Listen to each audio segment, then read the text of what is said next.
दोस्तों, स्वागत है आपका अपने YouTube चैनल तथागत एडुजोन पर। आज हम बात कर रहे हैं यूपी ट्रिपल एससी के तहत कराई जाने वाली पीईटी यानी कि प्रारंभिक अर्हता परीक्षा। इसमें क्या होता है कि पीईटी जो है ये सरकार हर साल में अभ्यर्थियों के चयन हेतु इस परीक्षा का आयोजन कराती है। ये परीक्षा साल में एक बार कराई जाती है और बाकी जितने भी यूपी की वैकेंसी है अब वो टेट प्रारंभिक अर्हता परीक्षा इसी के माध्यम से इसी की जो रैंक बनती है उसके आधार पर अदर फॉर्म भरे जाते हैं, जैसे कि वीडियो लेखपाल और भी जो तरीके के पोस्ट आती हैं। तो उसमें वो एग्ज़ाम कैसे होता है, पेट एग्ज़ाम, और उसमें क्या क्या सिलेबस है, इसका प्रश्नों की प्रकृति कैसी है, हम चलो उनके बारे में बात करते हैं। तो इसमें सबसे पहले हम देखते हैं कि प्रश्नों की संख्या कितनी है। इसमें 100 प्रश्न रहते हैं। उसके बाद में अगर इसकी जो परीक्षा की टाइमिंग है वो 2 घंटे है, यानी कि प्रश्न रहते हैं। उसके बाद परीक्षा की टाइमिंग 2 घंटे है। पूर्णांक भी 100 नंबर का रहता है। इसका परसेंटाइल बनता है वो फिर जैसे जैसे नंबर बच्चों के रहते हैं उस आधार पे मिनिमाइज करके, क्योंकि 4 शिफ्ट टोटल होती है 2 दिन में, और 4 शिफ्ट में पूरी परीक्षा कराई जाती है।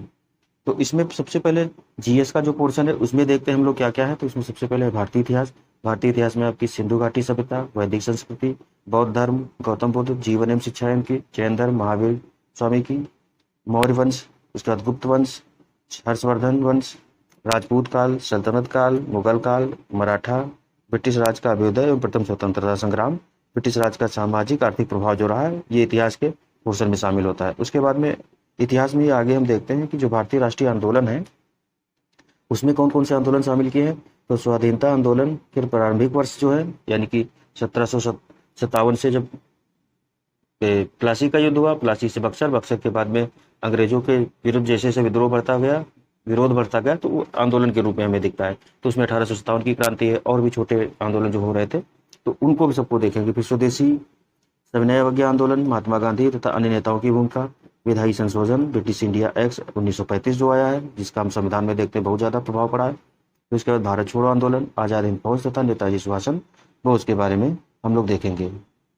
आगे बात करते हैं, हम देखते हैं भूगोल है। भूगोल में क्या है कि भारत एवं विश्व का भौतिक भूगोल। भौतिक भूगोल में क्या है, नदियाँ, नदियों की घाटी, भूजल संसाधन, पर्वत, पहाड़ियाँ, हिमनद, मरुस्थल और शुष्क क्षेत्र, वन, खनिज संसाधन विशेषकर भारत में। उसके बाद भारत एवं विश्व का राजनीतिक भूगोल। राजनीतिक भूगोल में सीमाएं रहेंगी, बाउंड्रीज रहेंगी, देश रहेंगे, राजधानी रहेंगी और प्लेसेस रहेंगे, जो स्थान जो चर्चा में रहते हैं। व्यक्ति हो सकता है कोई राजनीतिक व्यक्ति, राजनीतिक संस्थाएं भी हो सकती हैं चर्चा में रहें।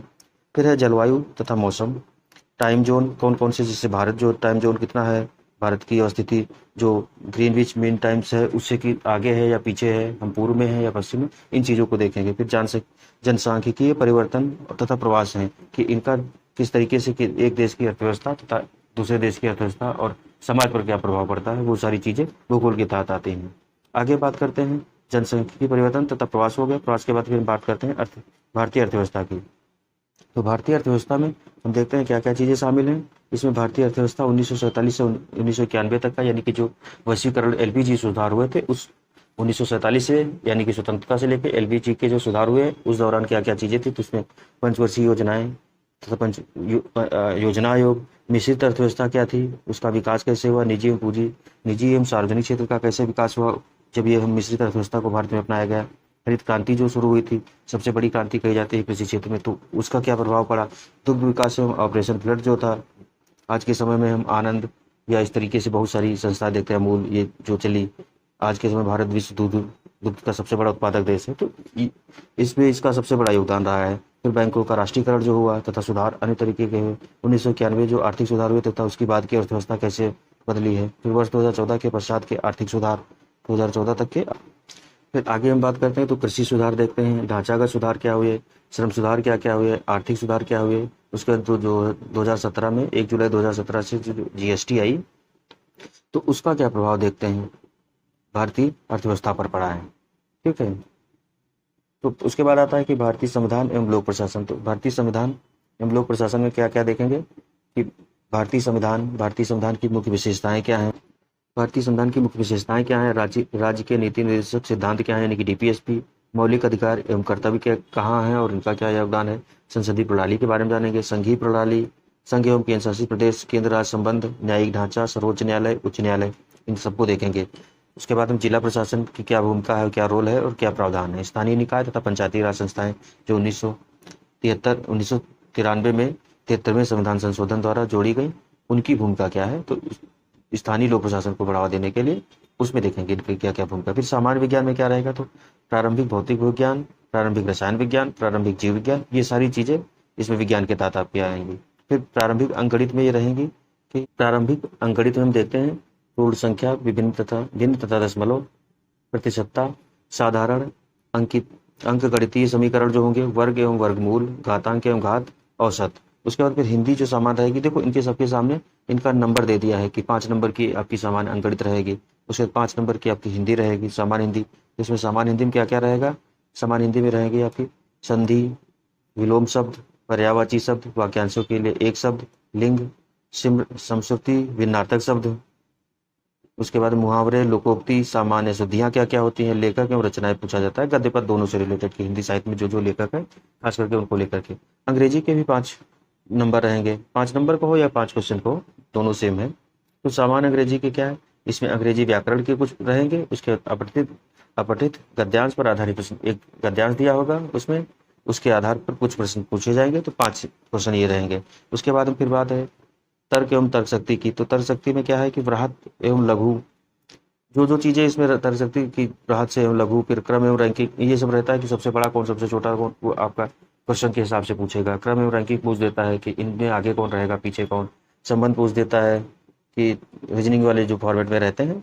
उसके बाद में फिर समूह से भिन्न को अलग करना, जो कई सारी चीजें होती हैं।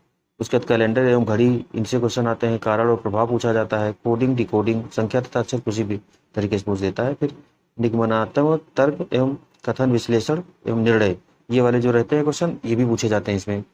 टोटल 5 नंबर का रहता है तर्क एवं शक्ति। उसमें से हो सकता है कभी किसी का पूछ दे, क्योंकि इतने टॉपिक दिए तो सभी का जरूरी नहीं कि पूछा जाए, बट एक यहाँ पूछ देता है। आगे बात करते हैं कि आगे क्या क्या है। तो आगे समसामयिकी, करंट अफेयर्स यानी कि है। समसामयिकी में भारतीय एवं वैश्विक जो घटनाएं हैं उनके बारे में पूछा जाता है। उसके सामान्य जागरूकता यानी कि जनरल अवेयरनेस में क्या है, तो जनरल अवेयरनेस में भारत के पड़ोसी देश, राजधानी एवं मुद्रा, भारत के राज्य तथा केंद्र शासित प्रदेश। उसके बाद भारतीय संसद, राज्य, राज्यसभा, लोकसभा और विधानसभा, विधान परिषद। राष्ट्रीय एवं अंतर्राष्ट्रीय दिवस, विश्व संगठन एवं उनके मुख्यालय कहाँ कहाँ हैं, भारतीय पर्यटन स्थल कहाँ है, भारत की कला एवं संस्कृति कैसी है, भारत एवं विश्व के खेल क्या है, भारतीय अनुसंधान संगठन कहाँ है, प्रसिद्ध पुस्तकें और उनके लेखक, पुरस्कार एवं विजेता जो हैं। इस तरीके की सामान्य जागरूकता जनरल अवेयरनेस वाले क्वेश्चन है, जिसे कई बुक में मिल जाएंगे आपको, जिसमें फैक्चुअल बेस्ड क्वेश्चन रहते हैं, उस तरीके के क्वेश्चन रहते हैं। ये कहीं से भी पूछे जा सकते हैं। इस तरीके के रहता है कि आपको नॉलेज चेक करने की कोशिश करते हैं कि कितना आपको कैसे आता है। उसके बाद बात करते हैं फिर आगे क्या रहेगा, तो जलवायु परिवर्तन एवं पर्यावरण जो रहेगा, उसमें जलवायु परिवर्तन कैसे क्या है और इसका पर्यावरण पर क्या प्रभाव पड़ रहा है, ये सारी चीजें इनसे रिलेटेड रहेंगे। उसके बाद अपठित गद्यांश हिंदी का, यानी कि अपठित हिंदी गद्यांश का विवेचन एवं विश्लेषण, इसमें 10 नंबर की आपकी जो हिंदी रहेगी, ये अपठित गद्यांश वाली, इसमें 5 प्रश्न को इसमें 2 गद्यांश दिया है और दोनों में से 5-5 क्वेश्चन रहेंगे, टोटल 10 रहेंगे। ठीक है। फिर एक ग्राफ की व्याख्या एवं विश्लेषण, ग्राफ दो ग्राफ रहेंगे, उसमें भी 10 क्वेश्चन रहेंगे। तालिका की व्याख्या विश्लेषण, 2 तालिकाएं रहेगी, उसमें भी 10 रहेगा, तो टोटल 30 नंबर का तो आपका जाएगा। बाकी 70 में बाकी जीएस और रीजनिंग में अंक गणित थोड़ी बहुत है। उसके बाद 5 क्वेश्चन शायद इंग्लिश के भी हैं। तो ये सारी चीजें मिला करके आपका 100 नंबर का बनता है। तो इसमें क्या रहेगा कि कहा है कि 1 से 9 तक का जो क्रमांक है, उसमें जितने भी हम बात करते हैं 1 से 9 तक में क्या था आपका, तो सामान्य अंग्रेजी तक है, यानी कि तर्क एवं शक्ति, रीजनिंग और बाकी पोर्शन छोड़ करके जो आपका लेवल रहेगा वो रहेगा राष्ट्रीय, यानी कि एनसीईआरटी की जो बुक होती है उसमें सेकेंडरी या सीनियर सेकेंडरी, जो हाई स्कूल या इंटर तक की जो बुक स्तर है, उसके आधार पर पूछा जाएगा। उससे ज़्यादा ऊपर का नहीं अपेक्षा आपसे की जाती है कि आप तैयार करके जाएं। बाकी पूछ तो कहीं से भी सकते हैं, बट लेवल बहुत ईजी रखने की कोशिश की जाती है। फिर परीक्षा का प्रकार यानी कि ऑब्जेक्टिव प्रकृति का होगा, और प्रश्न जो होंगे बहुविकल्पी होंगे, बहुविकल्पी प्रश्न पत्रों पर आधारित होगा। और उत्तर जो नेगेटिव मार्किंग रहेगी, ये वो आपकी 1/4 रहती है। नेगेटिव मार्किंग कितनी रहेगी, 1/4, यानी कि आप 4 क्वेश्चन गलत करते हैं तो उसमें 1 क्वेश्चन आपका सही कट जाएगा, टोटल आपको 5 का नुकसान होगा। 4 तो गलत है ही, 1 और गलत हो गया, टोटल 5 नुकसान। तो इसलिए नेगेटिव 4 में से 1 कटेगा। ये चीज, इस चीज को आप लोग ध्यान में रखिए। बाकी आगे आने वाले टाइम में शायद सितंबर, अक्टूबर जब भी होगा इसका नोटिफिकेशन आ जाएगा, जब एग्ज़ाम होना होगा तो फिर हम बात करेंगे इस पर। अभी आप लोग इसको ध्यान में रख कर के जैसे जैसे हम जीएस का जो पोर्शन चलाएं उसमें इसमें भी काम आने वाली चीज़ें आप लोग देखते रहिएगा, ठीक है। Okay, thank you. चलिए, जय हिंद, जय भारत।